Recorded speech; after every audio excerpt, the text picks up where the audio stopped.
ਉਹਨੇ ਜ਼ਿੰਦਗੀ ਦੇ ਵਰਗੀ ਸ਼ੈ ਕੋਈ ਬੇਬੇ ਦੇ ਸੰਦੂਖੋਂ ਕੱਢੀ ਸੀ।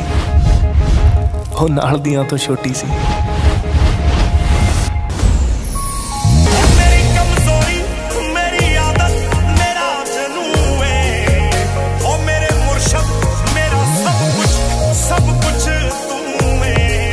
ਤੈਨੂੰ ਨਾ ਸਾਡਾ ਦਿਲ ਲਵਾਉਣਾ ਆਉਂਦਾ, ਆਪਦੇ ਆਪ ਨੂੰ ਖਿਡੌਣਾ ਬਣਾ ਕੇ ਸਾਨੂੰ ਜਵਾਕ ਬਣਾ ਦੇਣਾ।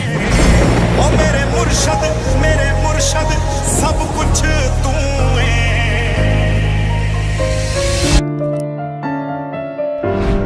ਜਦੋਂ ਬੰਦੇ ਦਾ ਇੱਕ ਪੈਰ ਮੁਹੱਬਤ ਚ ਹੁੰਦਾ ਨਾ, ਤਾਂ ਇੱਕ ਪੈਰ ਜੰਨਤ ਚ ਹੁੰਦਾ।